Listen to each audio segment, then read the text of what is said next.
Iniciamos una nueva edición de este especial Congreso Futuro, donde llevamos a ustedes lo que han sido las exposiciones de científicos, investigadores, pensadores destacados a nivel nacional e internacional, además de premios Nobel, quienes desde el año 2011 han visitado nuestro país para dar a conocer sus preguntas, respuestas, visiones, investigaciones y planteamientos sobre los desafíos que nos presenta el siglo XXI. Les recuerdo que este programa está siendo transmitido en las plataformas de las distintas municipalidades de nuestro país a través de Congreso Futuro en tu Comuna en línea.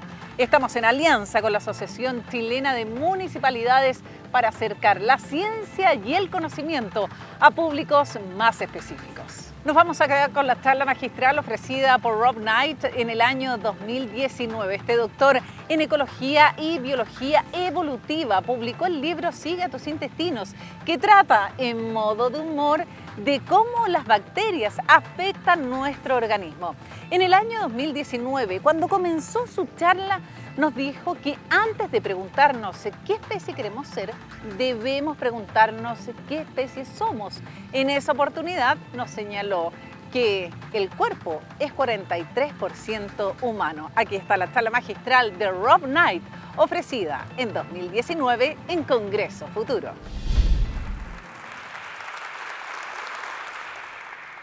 Hola. Hello. What species do you want to be?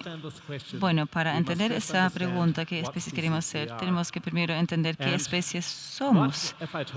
Y qué si yo le diría, si se miraban en el espejo en la mañana, veían un organismo que era 43% humano solamente. Eso es lo que yo vi, no solamente porque tenía un jet lag y todavía no había tomado mi café, pero cuando pensamos en las células que forman parte de nuestro cuerpo, hay 30 trillones de células humanas, lo que es sorprendente, pero también tenemos 39 trillones de células microbianos, generalmente bacterias en el intestino, también otros microbios en el resto del cuerpo. De eso viene ese 43%. Ahora quizás podrían pensar, hoy día en el siglo XXI, ¿por qué nos preocupan las células? No deberíamos preocuparnos del ADN. Eso no es eso lo que nos hace humano. Pensemos en eso un poco. Cada uno de nosotros tiene 20.000 genes humanos, pero el tamaño de nuestro catálogo es de 2 a 20 millones de genes microbianos. Entonces, somos solamente 1% humano en esa parte. Entonces, si miramos el genoma humano en el proyecto ignoramos 99% de nuestros genes.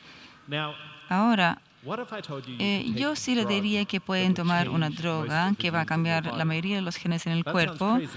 Eso suena extraño, ¿cierto? Pero resulta verdad porque con muchas drogas no sabíamos que cambiaban los biomas, porque metformina, por ejemplo, para diabetes, inhibidores de protonas que tienen un gran efecto en el microbioma, en los genes que portan.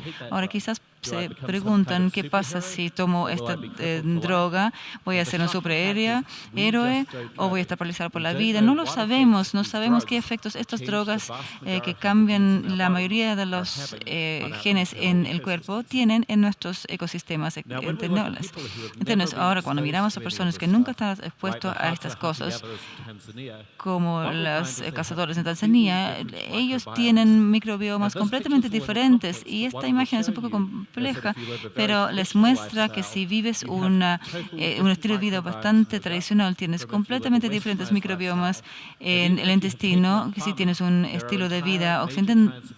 Incluso si has trabajado como agricultor, se han perdido microbiomas y no sabemos si esos nuevos son buenos o malos, pero sabemos que nuestros ecosistemas dentro de nuestro intestino son mucho menos diversos de lo que eran antes en la mayoría de la evolución humana. Entonces, en una selva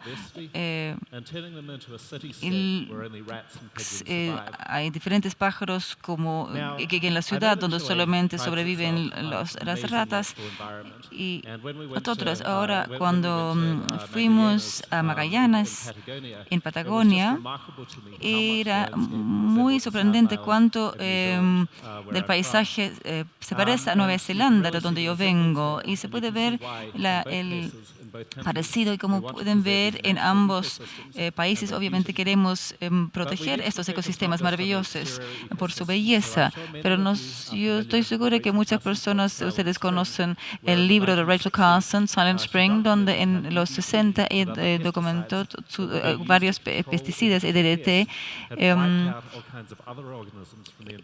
que había para proteger algunas plagas que habían sido exterminados también, pero hoy en día estamos haciendo lo mismo con nuestros ecosistemas internos y es chocante el nivel de cambio que hemos visto adentro en pocas décadas. Ahora, entonces, en el siglo XX se ha ido mucho progreso en la salud pública, han llevado a la conquista de otras enfermedades. Pueden ver a la izquierda que varias enfermedades como tuberculosis, por ejemplo, de un microbiano han bajado, pero al mismo tiempo hemos visto un crecimiento de enfermedades crónicas, esclerosis múltiple de Crohn, asma, diabetes y muchas otras han crecido mucho en este periodo. Entonces, uno de nuestros intentos es para desaparecer estas enfermedades de microbios simples ha llevado a un aumento de las otras enfermedades. Entonces, quizás se pueden preguntar, ¿esta diversidad en el microbioma realmente es importante? Pero yo he mencionado varias enfermedades conectadas con el microbioma y lo que yo he estudiado con otros investigadores en el mundo en los últimos 15 años es la obesidad. Y hoy día puedo decirles con 90% de precisión que si eres delgado o obeso solamente en el ADN o el gen o los microbios en el intestino. Por lo tanto, es un sorprendente aspecto técnico, pero por otro lado, no pensamos que tiene mucho potencial para una prueba de obesidad comercialmente o clínicamente, porque yo estoy seguro que pueden decir cuál de estas dos personas es obesa sin hablar de sus microbios. Pero al mismo tiempo, si quieres hacer la prueba de clasificación delgado o obeso basado en los genes humanos, se puede hacer solamente con 57% de precisión basado en genes humanos, mientras lo podemos hacer con 90% de precisión con los genes microbianos. Ahora podrían pensar, bueno, ¿qué es la causa y el efecto? ¿Los microbios me hacen gordo o uno se engorda y después los microbios cambian? Entonces, para hacer esto, hacemos un sistema. Esto es la Universidad de Washington en St. Louis, donde se crían ratones sin gérmenes en una burbuja. Esto es un ratón en una burbuja sin microbios propios y así podemos colonizarlo con microbios que van a cambiar quién es ese ratón.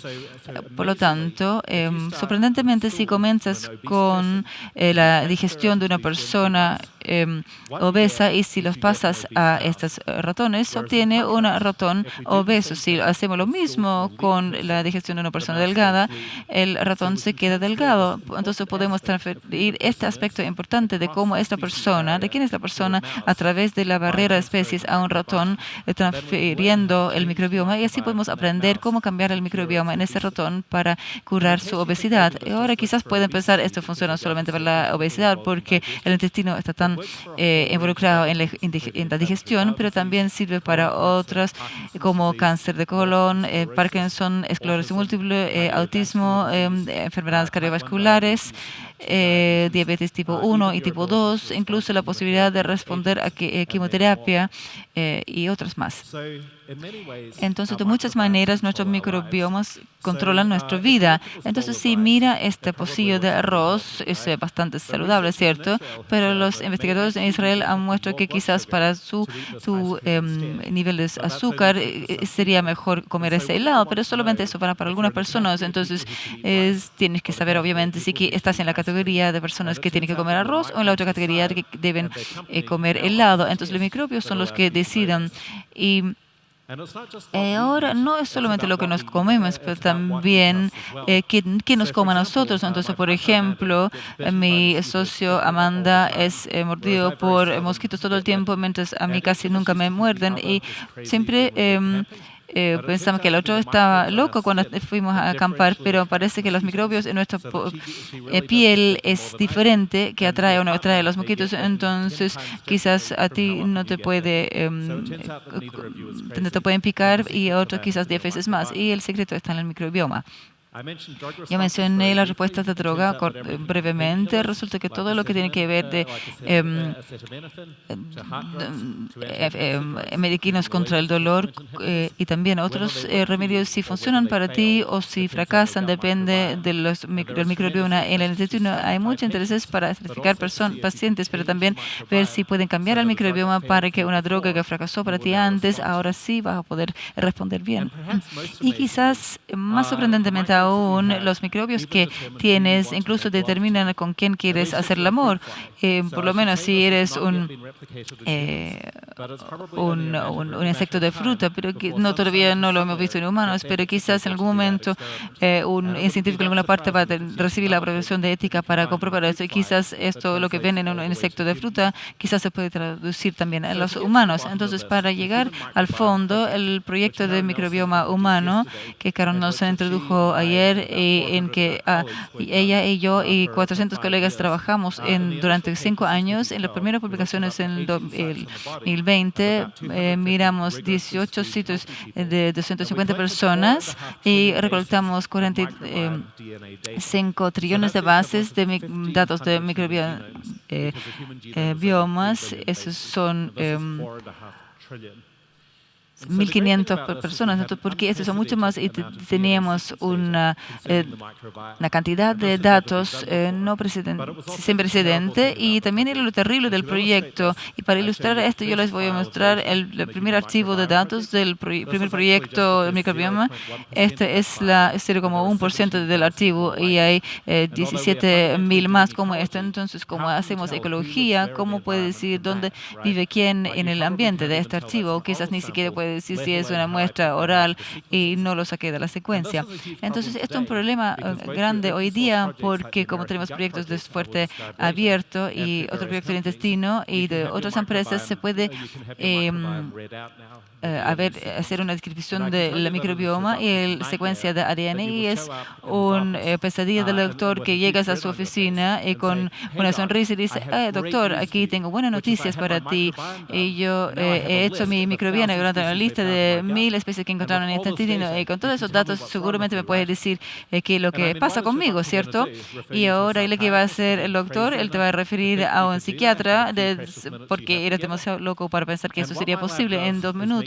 Entonces, mi laboratorio hace que ya no es loco de pensar esto, porque el software que desarrollamos, todas esas secuencias, lo cambiamos a este mapa de microbioma humano, que es mucho más interpretable. Ahora, déjenme contarles qué pasa en este mapa. Cada punto es un microbioma leído de su ADN, y los 2 puntos juntos son si los microbios son más similares en su historia, y si los ponemos más lejos si son menos similares en su historia evolucional. Ahora, para las personas sanas, cuando no hay enfermedades en este mapa, imagínense que hay muchas cosas del microbioma pueden afectar dónde están, si eres delgado o gordo, si eres viejo o joven, qué etnicidad, de qué país vienes, dónde estás ahora, quizás en qué momento del día la muestra fue recolectada. Y les voy a mostrar el patrón principal en este mapa que lo aclara. Ahora, cuando ponemos colores según la parte del cuerpo, podemos ver de los contenidos. La boca, la piel vaginal y comunidades fecales son muy diferentes entre uno y otro. Y Karen ya les mostró una versión de este gráfico ayer, pero las implicancias son sorprendentes, porque si subrayo la boca y el intestino, hay diferentes continentes, y no entendemos esto hasta que hicimos el proyecto de Earth Microbiome, microbioma de la Tierra, donde científicos de todo el mundo, especialmente también en Latinoamérica, y sacamos miles de muestras para ver qué puntos son tan diferentes como la boca y el intestino. y también qué punto en la Tierra eran tan diferentes. Entonces, si piensan en la boca como un arrecife de coral, tienes estructurales minerales cubiertos en biopelículas o pesticidas también en estas biopelículas. Lo sorprendente es que la boca está tan lejos del intestino en la microbiología como el agua en ese arrecife de la Tierra. Y esto no lo esperamos, menos un metro en el cuerpo es la misma diferencia que es miles de kilómetros en la superficie. Ahora, la pregunta es, ¿dónde comenzamos en este mapa del microbioma? ¿Dónde comenzamos? ¿Dónde los microbios que forman estos complejos en diferentes comunidades, de dónde vienen? Y si tienes perros o niños y tienes quizás sospechas, ahora yo te puedo coincidir con el cuerpo, con el perro por los microbios que tiene, y especialmente si estás expuesto entre la edad de 0 a 2, si estás expuesto a un cuerpo, eso reduce la posibilidad de tener alergias de animales domésticos y otras enfermedades. Pero para ser serio, cómo comenzamos en el mapa del microbioma depende críticamente cómo somos nacidos, cómo nos nacimos, y como hicimos con María Gloria Domínguez Vélez. Tomamos muestras de mamás una hora antes de que nacieron sus hijos y después 20 minutos después del nacimiento del bebé, y se encuentra una diferencia en los microbios. Entonces los microbios de todo el cuerpo, incluyendo en la primera digestión que tienes, son rosados, se ven como la comunidad vaginal de la mamá, y cuando y los niños que nacen con cesárea hay completamente diferente, microbioma completamente diferente, y lo que vemos en el momento, si las tasas elevadas de asma, alergia e incluso de autismo para la cesárea quizás pueden depender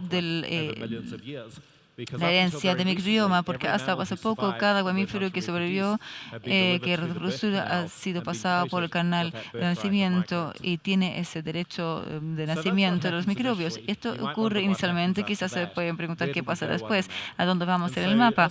Entonces, esto es lo que hicimos con Ruth Layel, el director en el Instituto de Max Planck, rastreando una persona en el mapa durante los primeros 2 años y medio de su vida, usando esta referencia. Y el punto está en amarillo, es la primera muestra fecal que sacamos aquí en la región vaginal en el mapa por la razón de entrega. Entonces vamos a rastrear durante 2 años y medio, y cada marca en esta animación es una semana en su microbioma de desarrollo. Entonces han visto que los niños se desarrollan físicamente y mentalmente. Ahora por primera vez va a ver el desarrollo en términos de su ecología interna. Ahora otra pregunta es cómo se mueve hacia el microbioma fecal a la parte de abajo. ¿Va a ser rápido o lento? ¿Va a ser suave o no? Algo interesante pasa. Entonces aquí a veces hay muchos cambios de semana a semana, a veces son cambios pequeños. Ahora, lo que es importante aquí el mapa es la distancia. Entonces cambia de una semana a otra en el niño mucho más que en los adultos, donde está más abajo. Entonces, si piensa que su hijo es una persona diferente de una semana a otra, literalmente es la verdad en términos de su microbioma, que recuerda dónde está la mayoría de sus genes. Entonces, aquí viene algo fascinante. Recibe antibióticos por una infección y después una regresión de microbioma y después una recuperación. Y eso pasó muy rápido. Entonces, voy a retroceder para mostrarlo de nuevo.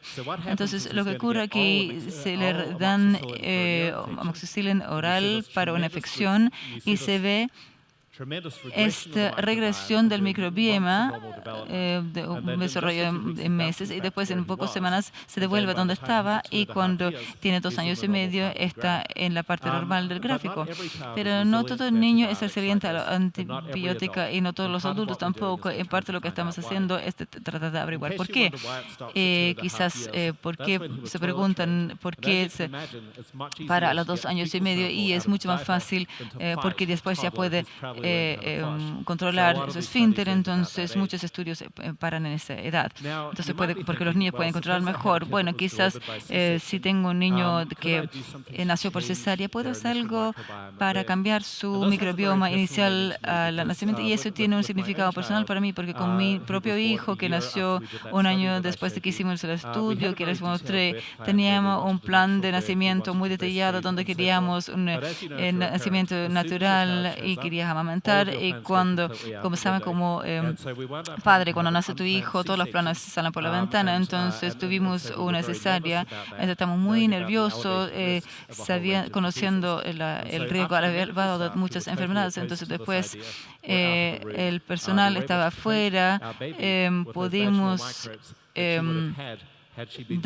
cuando los doctores salieron, podríamos darle los microbios a nuestro niño que hubiera tenido si fuera nacido por nacimiento natural. Esto lo pudimos hacer en un contexto más experimental también. Entonces, en el estudio piloto pudimos reclutar 3 grupos de mujeres, las que tenían nacimiento vaginal y también cesárea sin complicaciones médicas, y tercer grupo que querían hacer un nacimiento con cesárea y después cubrir sus niños con microbios. No miramos solamente el nacimiento, pero también un mes después, muchos microbios diferentes en diferentes partes del cuerpo eran más similares a lo que tenían en un nacimiento natural y no en cesárea. Entonces, lo que ocurrió con mi hija, ella tiene 7, es muy sana y muy curiosa. Esa es una foto, un selfie que ella sacó con mi teléfono en un festival de flores en San Diego al principio de este año, y con la curiosidad en la ciencia y la experimentación, ella está muy consciente que la muestra de uno, quizás aunque te guste esa muestra, no puedes hacer estadística y no puedes sacar conclusiones, y es una recomendación de la pediatría hoy día que no puedes usar ese procedimiento porque no hay suficiente pruebas clínicas se han hecho para ver si funciona y si modifica la salud. Entonces ella está acá en el mercado de ciencia diciendo a todo el mundo que tiene que hacer buena ciencia para que otros niños puedan beneficiar de lo que ella cree que ella tiene como beneficio, y estamos expandiendo esta investigación en este momento también en Chile. Lo que pueden ver aquí son algunos de los cientos de miles de muestras que hemos recolectado en las madres, no solamente en el intestino, pero todo el cuerpo, para entender cómo el microbioma se desarrolla en el cuerpo y con la exposición a microbios vaginales en el nacimiento, para ver si podemos restaurar esa herencia microbioma que estamos perdiendo hoy día con el sobreuso de antibióticos y la cesárea.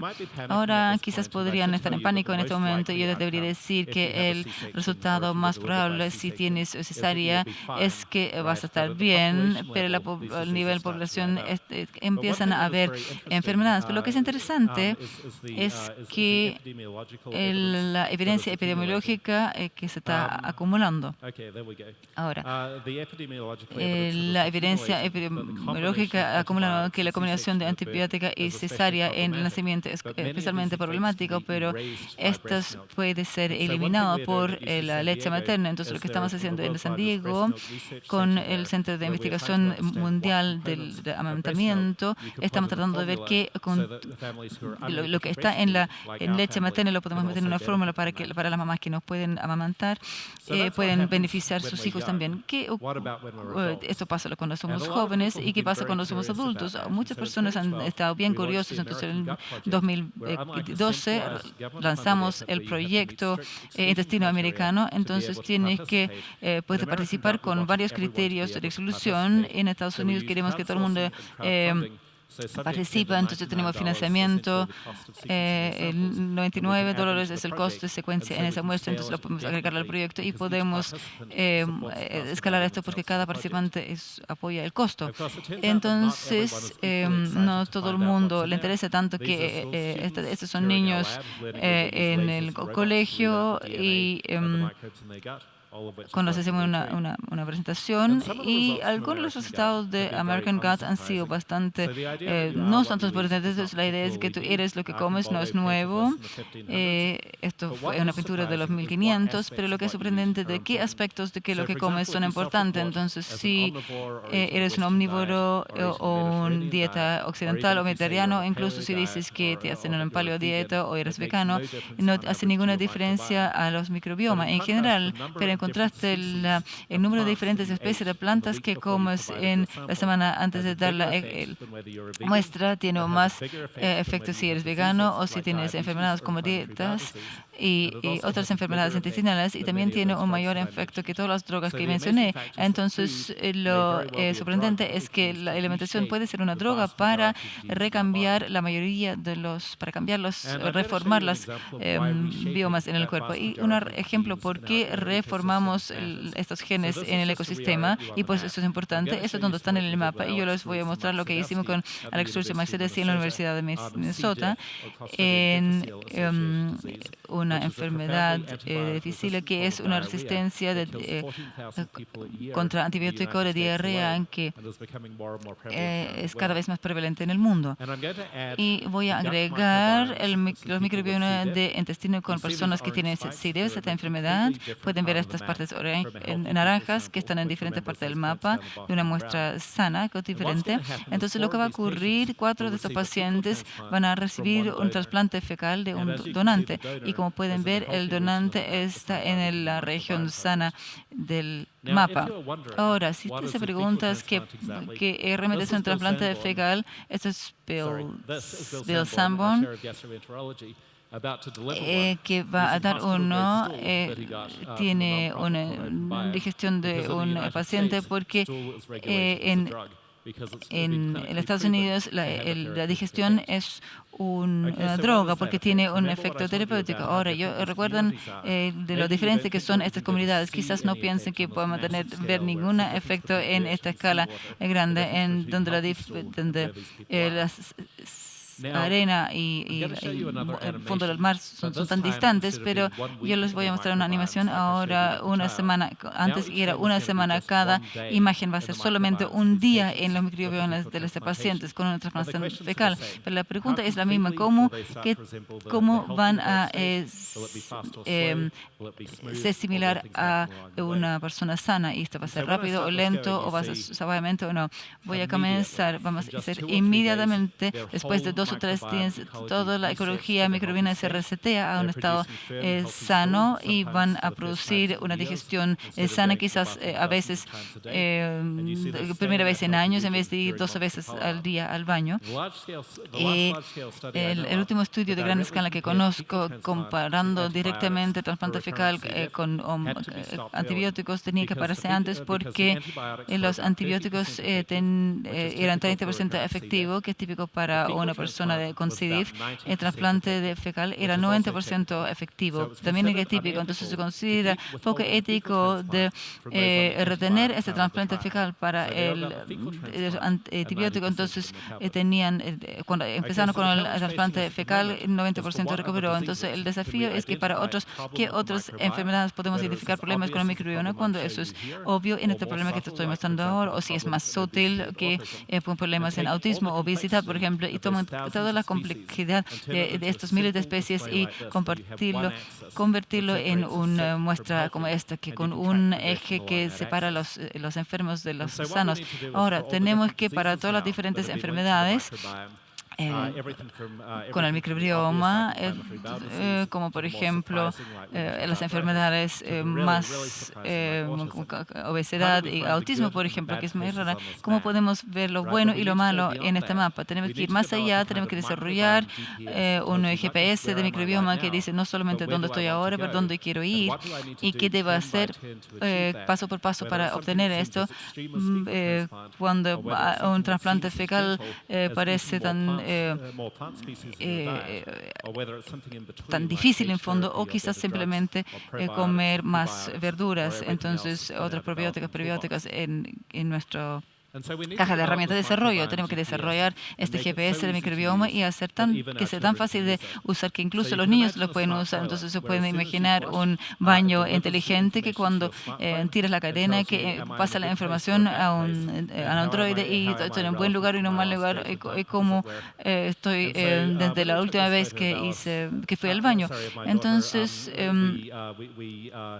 Esta es mi hija, ella ya había aprendido cómo usar este aparato. En ese momento ella no podía entender sus propios datos, pero ahora ella tiene 7 y sí puede hacerlo. Y este es su propio microbioma desarrollando en los primeros años de su vida en el lugar sano. Y ahora lo vemos en este proyecto de American Gut, donde ya tenemos 20.000 muestras. Y es tan simple y funciona con un teléfono que se lo puede incluso a un niño de 7 años. A veces incluso cuando sea más grande, incluso se lo podrías explicar a su doctor. Ahora entonces nuestro sueño es de tomar el microbioma y ponerlo en instrumentos que se necesitan en el laboratorio y después tener los datos para todo el mundo, como el cámara que está en el teléfono. Esto solía ser el corazón de un satélite y el cámara es producido por algunos centavos de unidad. Entonces el sueño que cuando miras en el espejo en la mañana, cuando respiras en el espejo y después el aliento ya puede ser escaneado, por ejemplo, con NMR o la tecnología, les pueden dar inmediatamente una lectura de los químicos en el aliento y va a ser más amigable después. Y después podemos usar algunos del aprendizaje profundo y tras Google Translate para cambiar este perfil que se puede recibir como por American Gut, por ejemplo, y cuando después te ponemos en el mapa y mostrar dónde estás en el mapa, incluyendo los factores de riesgo para enfermedades, por ejemplo, dónde estás en el mapa, y quizás se tiene que preguntar al doctor cosas en que puede tomar control tú mismo para mitigar el riesgo. Bueno, esta es la parte ciencia ficción futurista y lo que estamos imaginando que se pueden ver en el espejo, comunicar a través de Internet of Things, a través del teléfono, las cosas que están en el supermercado, puede usar la realidad aumentada para sacar lo que quieres de la repisa, luego puedes escanear el código de barra y después el teléfono también puede comunicar a tu espejo inteligente qué hiciste hoy día en términos de tu dieta, en términos de ejercicio que afecta el microbioma, en términos de sueño que también afecta el microbioma, tal como la edad, en términos de con quién estuviste. Entonces, para que todo el mundo estamos cambiando los microbiomas hoy día y te puedes comunicar al espejo. Bueno, espejo, muéstrate, entonces te puede mostrar visiones del futuro, 5, 10, 20 años en el futuro, si te compartas todos los días como hoy día o cómo te puede ver si lo hiciste mejor. Entonces, esto es lo que estamos viendo en el Centro para Innovación Microbiana en UC San Diego, junto con una lista de otros socios y 130 laboratorios y miembros de facultades y estudiantes en el laboratorio. Estamos tratando de solucionar estos problemas tan difíciles, no solamente en la salud humana, pero también en el ambiente y en varios problemas industriales también. Entonces, para volver a la pregunta inicial de la conferencia, ¿qué especies queremos ser? Mi hija está aprendiendo español, entonces yo le pregunté exactamente la misma pregunta y ella inmediatamente dijo, quiero ser un jaguar, que en realidad pensé que era maravilloso, pero uno negro. Entonces, lamento decir que ella tiene 7, que su español es mucho mejor que el mío, pero yo quisiera argumentar que cuando pensamos esto en especies individuales, realmente estamos haciendo la pregunta incorrecta y la pregunta que deberíamos hacer, ¿qué ecosistema queremos ser? Porque tenemos que tomar en consideración todas estas especies de microbianos que hacen como somos y contribuyen a todo como de nuestro peso y si vamos a tener enfermedades o no. Y entonces, para hacer una respuesta a esta pregunta, no lo podemos hacer solamente en Estados Unidos, lo tenemos que hacer en conjunto. Entonces, el año pasado ampliamos el proyecto de MicroGut bajo el paraguas de la iniciativa MicroZ, donde ya tenemos otros socios en otros países, otros son apoyados por gobiernos o fundaciones privadas para subsidiar y dar acceso a las personas que no pueden pagar el costo de hacer la secuencia de ADN de ellos mismos. Entonces sería maravilloso que es el estudio con los bebés de madres chilenas y bebés en Estados Unidos y en otra parte del mundo se unen para tener los problemas para hacer el desarrollo y se podemos hacer lo mismo con las enfermedades.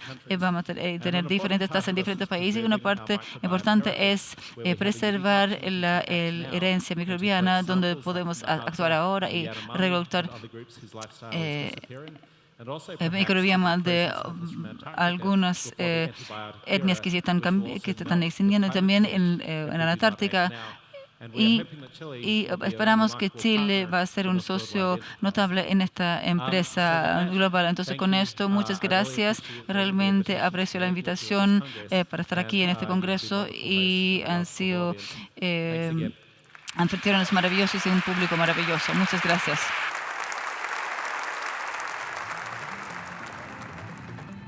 Ahí estaba el Dr. Rob Knight con esta charla magistral ofrecida en 2019, oportunidad en que nos dijo que el microbioma puede ser la clave de la obesidad y otras enfermedades.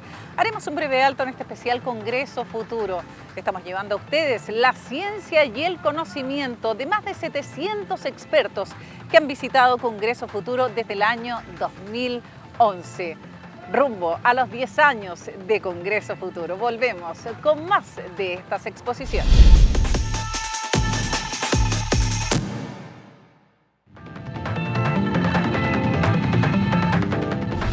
Iniciamos este último bloque de este especial Congreso Futuro, donde estamos llevando a ustedes las exposiciones de los invitados que hemos tenido en nuestro gran evento de la ciencia y el conocimiento ofrecido desde el año 2011.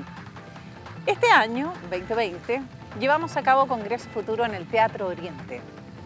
Hasta ese lugar llegó un científico vinculado a la robótica y doctor en comunicación del discurso. Me refiero a Gabriel Skansel para participar en el panel Interactuar. En la oportunidad nos habló de los robots sociales, de su importancia y nos mostró a FurHub, el robot social más avanzado del mundo. Veamos entonces qué nos dijo Gabriel Skansel en Congreso Futuro.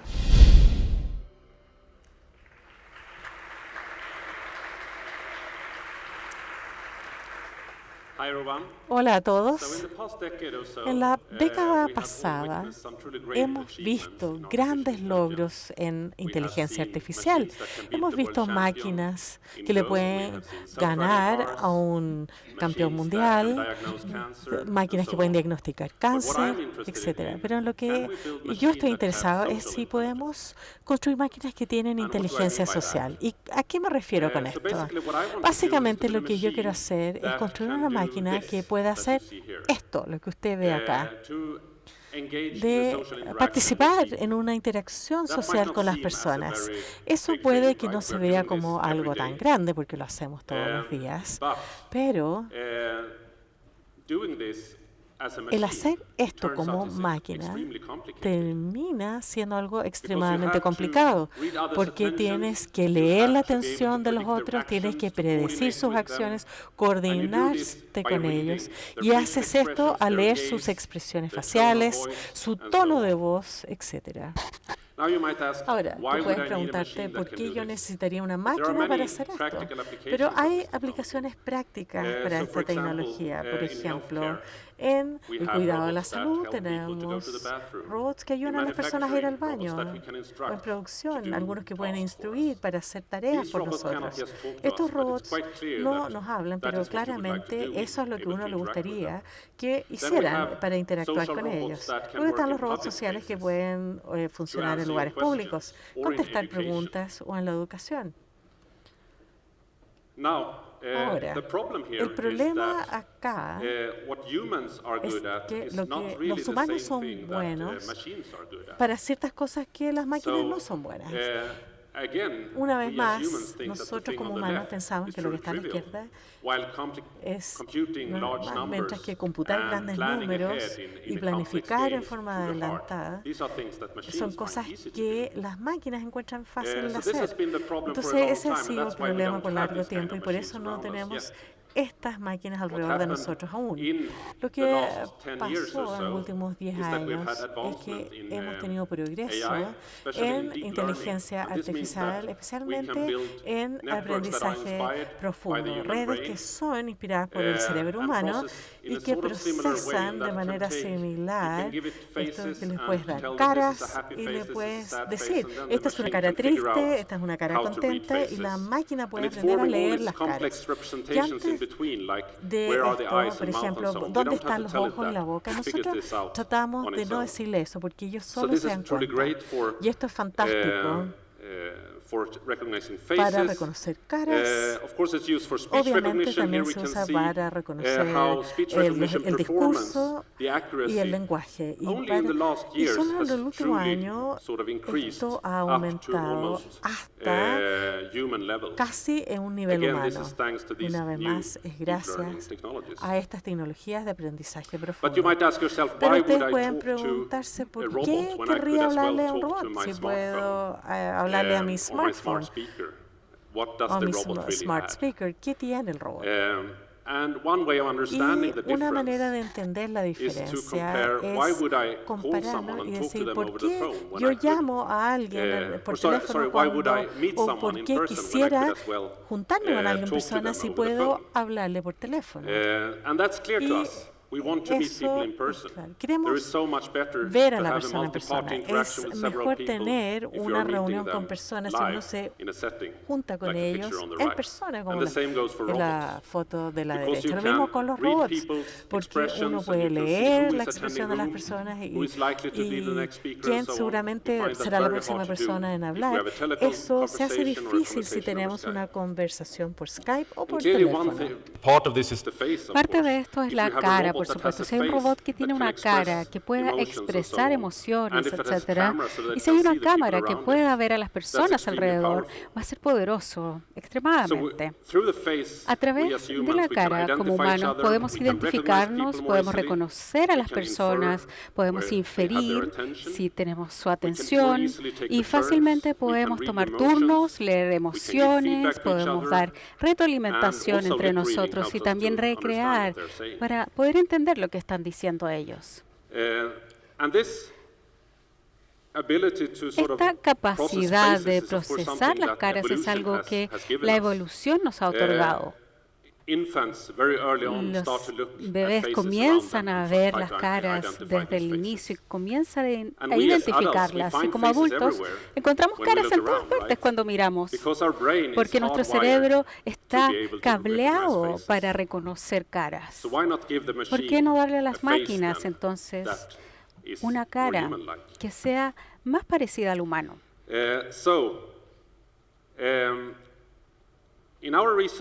En nuestra investigación nos interesa esta pregunta. Usamos caras animadas, pero una cara animada en la pantalla nuevamente es como hablar a alguien a través de Skype. No es lo mismo que una reunión física. Pensamos entonces, ¿por qué no proyectar una cara en una máscara?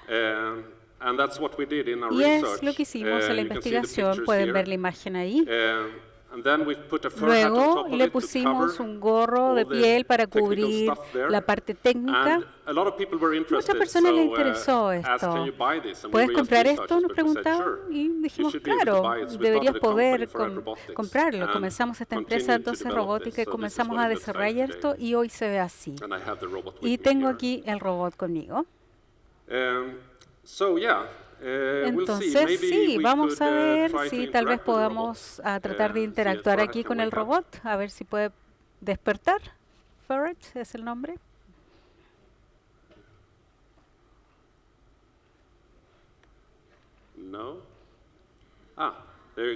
Ahí sí. Hola, estaba durmiendo una siesta. ¿Puedes presentarte? Sí, es muy agradable estar aquí en Chile y hablar sobre el futuro. ¿Podrías presentarte tal vez? Absolutamente. ¿Podrías hacerlo en español? Mi español no es muy bueno, pero déjame presentarte a mi amigo. Hola a todos. Soy una máquina socialmente inteligente. Como mi cara es una animación, puedo tener diferentes personalidades. También puedo mostrar diferentes emociones.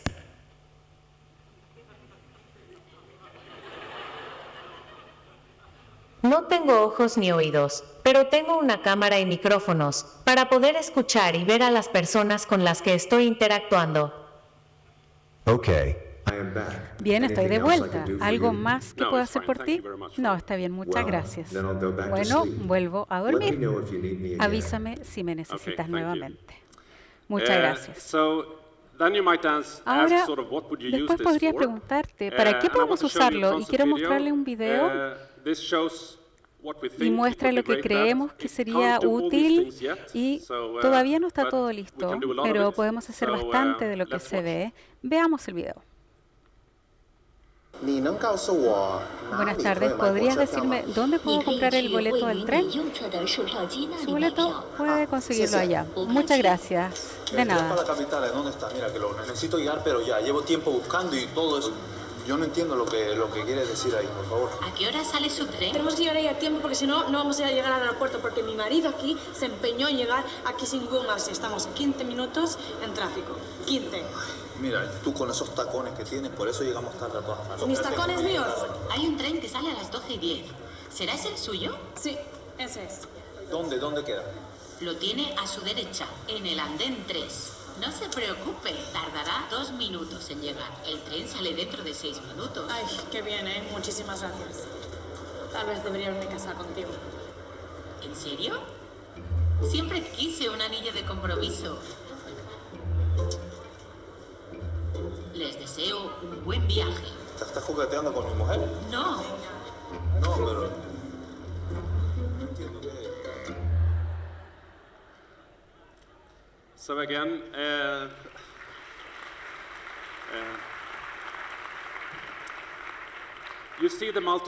Ven la interacción multipartes y también un poco de interacción social, que es más bien información.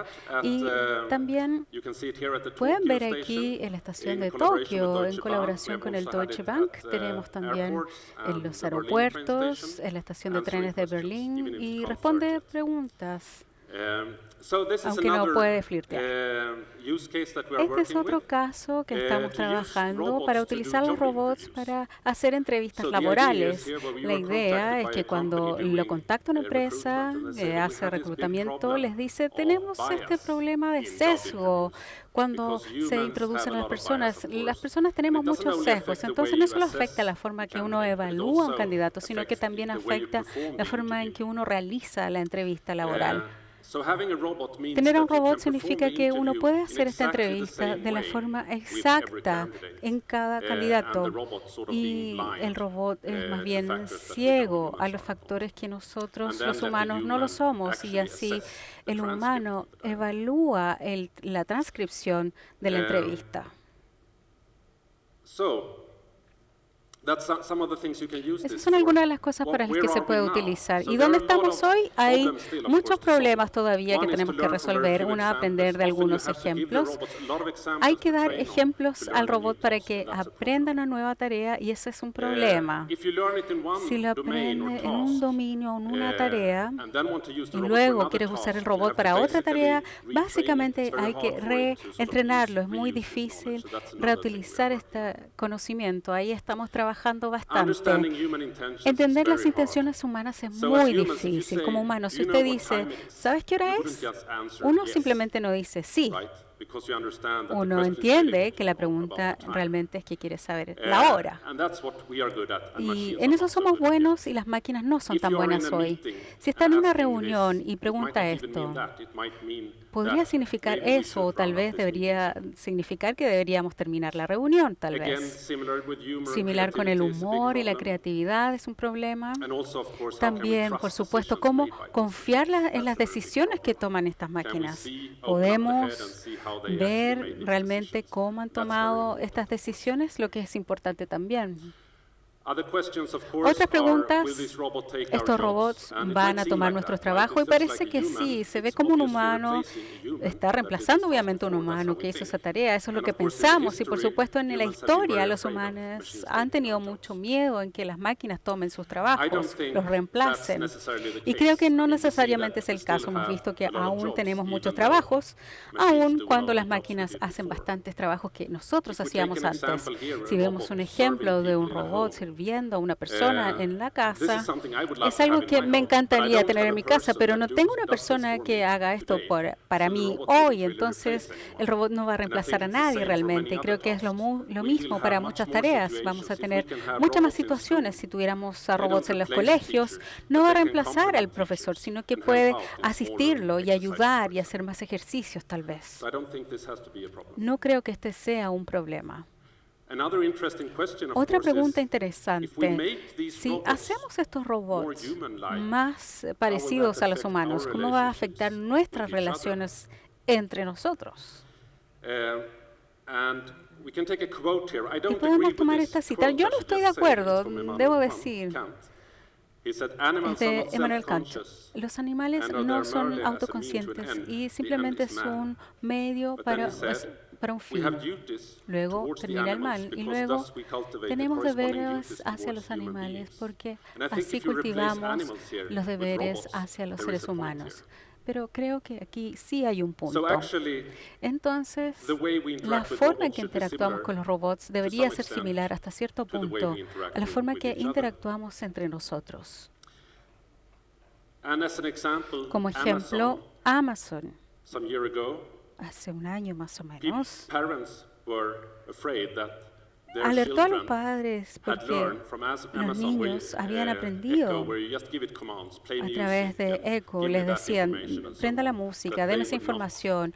Y ellos no estaban cultivando una buena educación. Entonces agregaron una característica, que si el niño decía, por favor, le iba a dar una mejor respuesta. Así pudimos entonces hacer que los niños, en este caso, cultivaran un comportamiento más educado.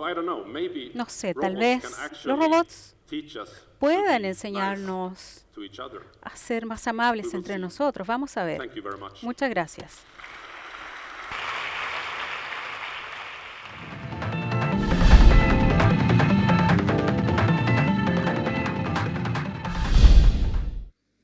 Well, it's a great pleasure to be here. My only regret is that I do not speak Spanish. Es un gran placer para mí estar aquí.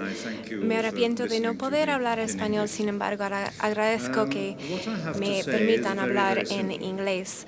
Lo que voy a presentar es bastante sencillo, es lo que ven aquí en la pantalla, pues ahora no aparece.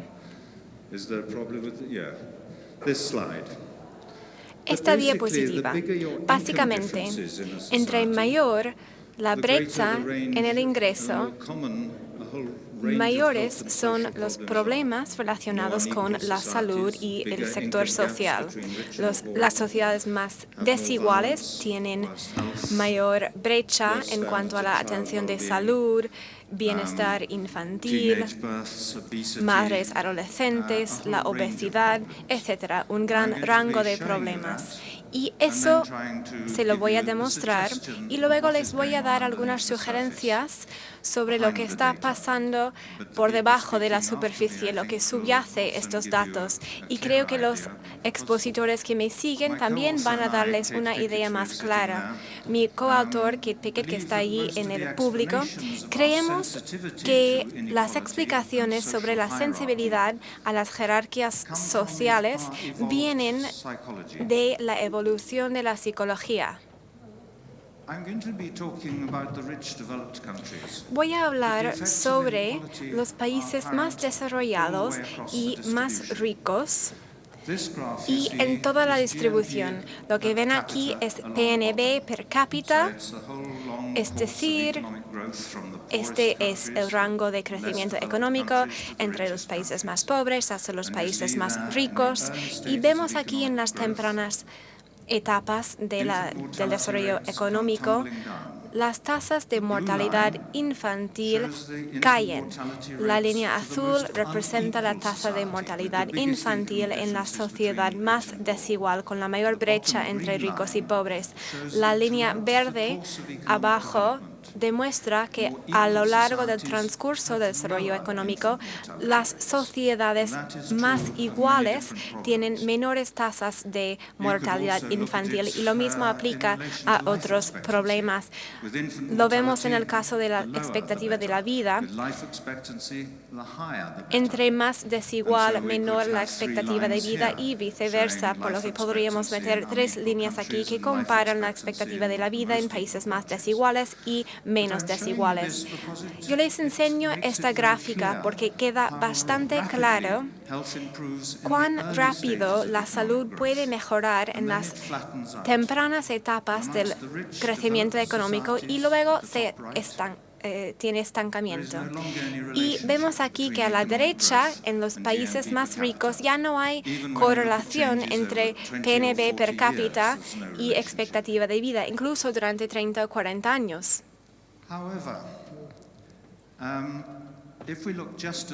Sin embargo, si vemos el caso de solamente los países más ricos y desarrollados, estoy utilizando los mismos datos, hemos excluido los países más pobres y vemos de manera muy clara que un país puede ser como Noruega o Estados Unidos a la derecha o con solamente la mitad del ingreso, como por ejemplo Grecia y Portugal y Israel a la izquierda. No hay ninguna diferencia en la expectativa de vida. Sin embargo, hay una paradoja. El rango de ingreso no varía entre los países más ricos. Sin embargo, dentro de las sociedades, ese por ejemplo es de Inglaterra y Gales, y vemos aquí los barrios más pobres a la derecha que tienen menores expectativas de vida y a la izquierda los barrios más ricos tienen mayores expectativas de vida.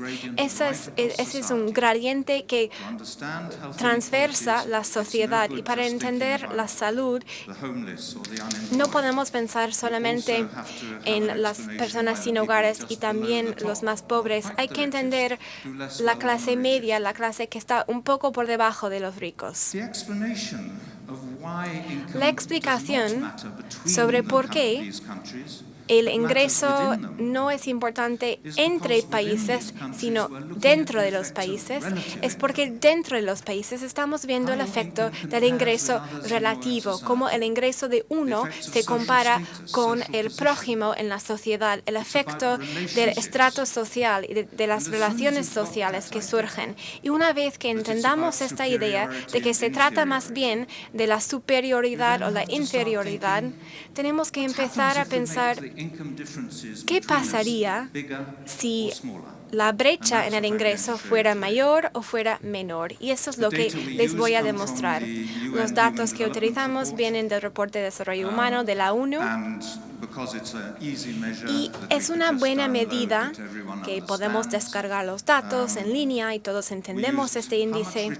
Utilizamos la idea de el 20% más ricos y el 20% más pobre en cada país y comparamos en Japón, Finlandia, Suecia a la izquierda, las sociedades más iguales, donde los ricos ganan 3,5 a 4 veces más que el 20% más pobre. Sin embargo, a la derecha, en el Reino Unido, en Portugal, en Estados Unidos y en Singapur, la brecha es 2 veces mayor. El 20% más rico gana 7, 8, 9 veces más que el 20% más pobre. Hemos recabado datos sobre muchos problemas sociales y de salud. Son datos internacionales sobre la expectativa de vida, matemáticas y alfabetismo, mortalidad infantil, los homicidios, tasas de encarcelamiento, tasas de madres adolescentes, la confianza, cuánto uno siente que puede confiar en su prójimo, obesidad y las enfermedades mentales, incluida la adicción y también la movilidad social. Y combinamos esos factores en un índice con pesos iguales para cada factor, por lo que tenemos como un desempeño promedio. Y vemos a la derecha Estados Unidos, Portugal, Reino Unido, las sociedades más desiguales que sufren de mayores problemas en esta lista. Y a la izquierda los países más iguales, como por ejemplo Noruega, Japón, Suecia, tienen menos de esos problemas. Lo que estos problemas tienen en común es que son problemas de gradientes sociales. Si se acuerdan de esas barras azules de la expectativa de vida en Inglaterra, hay un gradiente a través de la sociedad. Hay un gradiente en la violencia y en el desempeño educativo. Hay un gradiente en la obesidad. Y todos esos problemas se agravan en la base de la sociedad. Estos problemas se agravan mediante la mayor desigualdad. La única sorpresa en estos datos es que a medida que la desigualdad aumenta, no aumentan esos problemas solamente entre los pobres, sino entre todos nosotros. Es decir, incluso si nos pudiéramos olvidar de los pobres, si fuéramos en una sociedad más igualitaria, nuestros niños tendrían mayor rendimiento escolar, tendríamos menos probabilidad de sufrir de violencia y nuestras hijas tendrían menor probabilidad de convertirse en madres adolescentes o de tomar drogas. Es decir, una sociedad igualitaria nos ayudaría a todos. Comparamos este índice con el PNB per cápita y no vemos ninguna correlación. Como les mencioné, en los países ricos no se trata del nivel absoluto de estándar de vida, sino más bien las diferencias relativas. También hemos visto los índices de bienestar infantil de la ONU. No se vincula con PNB per cápita. Los países que son 2 veces más ricos que los otros tienen el mismo rendimiento. No hay ningún patrón en esta gráfica. Pero en cuanto al bienestar infantil, en comparación con la desigualdad en el ingreso, las sociedades más desiguales tienen menores niveles de bienestar infantil. También examinamos el cambio en el tiempo durante un plazo de 10 años y en esta medida del bienestar infantil, a medida que las sociedades vuelven más iguales, podemos ver, por lo menos en términos significativamente estadísticamente, un cambio en el bienestar de los niños. Estas desigualdades tienen impacto en las relaciones sociales y las enfermedades mentales. Esta es la proporción de la población que ha padecido una enfermedad mental en el último año. Y vemos aquí en la parte inferior un 8%, pero aumenta hasta un 25% en los países más desiguales. Eso es mayormente ansiedad, depresión, esas enfermedades. Esta es una medida de la confianza entre personas, es una medida de confianza. Se trata de la proporción de la población que cree que la mayoría de sus compatriotas son de confianza. Y es algo que se usa en las encuestas de la cohesión social, viene de la encuesta de valores mundiales. Esta es una medida muy parecida en Estados Unidos y de nuevo vemos que los estados más desiguales, que tienen una mayor brecha en el ingreso, hay menos confianza entre las personas. En Chile, tienen muy bajos niveles de confianza. No sé si pueden descifrar esta gráfica, pero solamente el 13% de la población en Chile cree que puede confiar en su prójimo. Tenemos Portugal, México y Chile en las posiciones más bajas. En la parte superior tenemos Dinamarca, Suecia, etcétera, los países más iguales. Tenemos brecha en el ingreso, la mayor brecha en Sudáfrica, y luego Brasil y luego Chile. Y los países más igualitarios son Suecia y Dinamarca en la parte inferior de la gráfica. De nuevo, esta es una relación entre la brecha en el ingreso y la cantidad de confianza entre personas en una sociedad. Esto también alimenta la violencia. Hay mucha literatura en las revistas que demuestra que entre mayor la brecha en el ingreso, más fuerte la diferencia en la tasa de homicidios. Es decir, en la parte superior hay aproximadamente 150 homicidios por 1 millón de personas. Los puntos rojos son estados en Estados Unidos y los triángulos azules son provincias en Canadá que solamente tienen aproximadamente 15 homicidios por 1 millón de personas. Tenemos 10 veces más homicidios en Estados Unidos y esto se vincula con la desigualdad. Vamos a ver otra relación con otro grupo de países y Chile está incluido en este grupo de países. Vemos por debajo de la línea a la derecha aparece Chile con altos niveles de desigualdad y altos niveles de homicidios. Estas relaciones se aplican no solamente a la violencia y la confianza, sino eso también demuestra que las personas están menos dispuestas a ayudarse entre sí en sociedades más desiguales. Es decir, la gente no está dispuesta a ayudar a su vecino o a los ancianos o a las personas con discapacidad en las sociedades más desiguales. Se pierde la cohesión social, se pierde la confianza y se aumenta la violencia. Recientemente visité México y vemos que las personas tienen que autodefenderse de las otras personas en sus sociedades, y en otras sociedades no vemos que la gente tiene que construir protecciones así como rejas afuera de su casa. Lo mismo en Chile, tenemos esas rejas eléctricas afuera de las casas. Cuando cambiamos de una sociedad de cohesión a una sociedad donde personas tienen miedo el uno del otro, este es exactamente el mismo caso en Sudáfrica con esos cables, y ese aviso indica que hay la posibilidad de que lo disparen si uno intenta ingresar en esa propiedad sin permiso. Ahora, con una pirámide más vertical, donde hay diferencias grandes entre las personas y brechas sociales, se producen más sensaciones de superioridad en la parte superior y inferioridad en la parte inferior. Y esto se aplica a ambos tipos de pirámides que ven aquí. Se trata de cómo las diferencias materiales producen una situación de estratos sociales.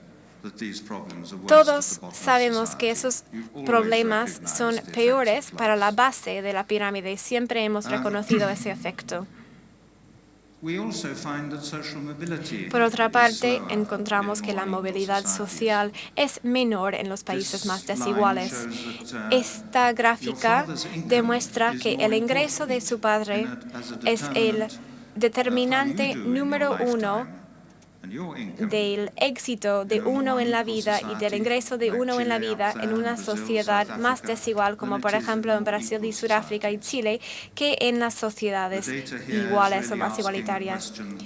Lo que los datos plantean aquí,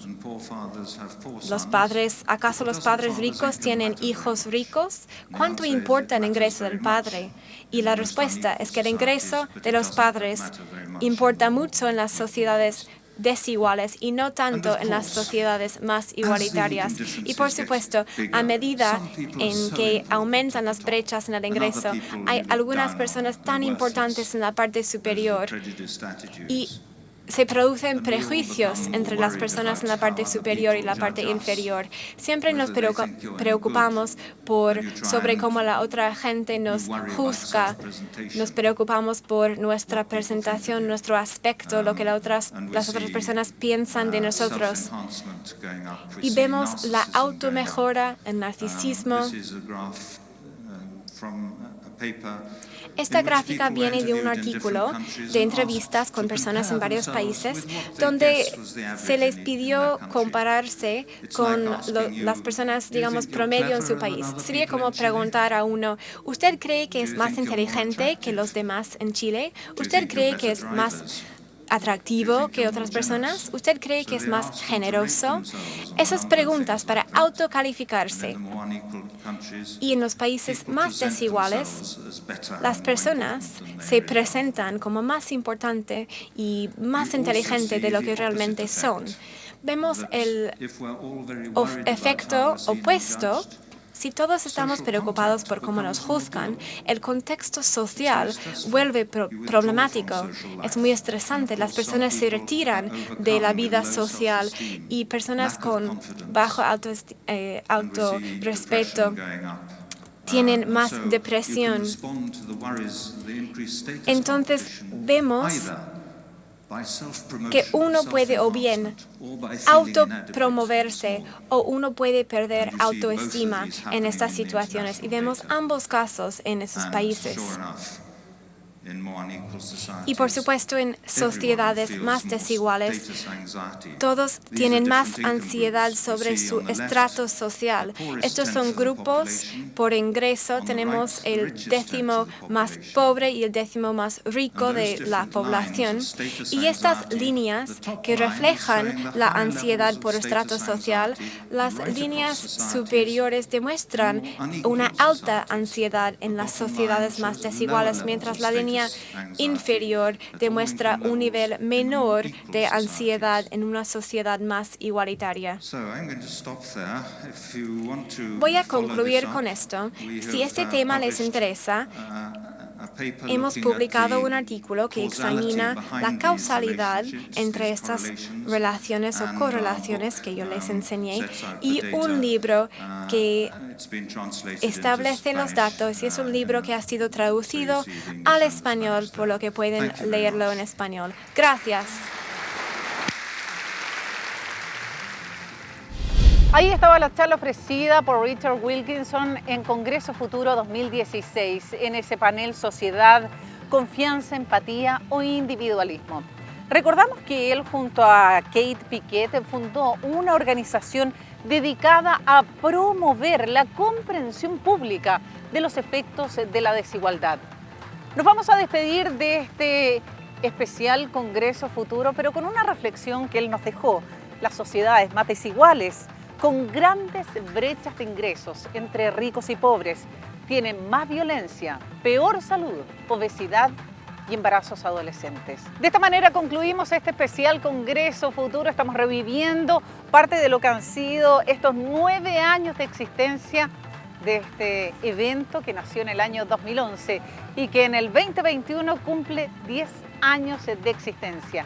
Más de 700 científicos, pensadores, humanistas nos han planteado los desafíos del futuro. Si quieren continuar viendo grandes exposiciones en www.congresofuturo.cl.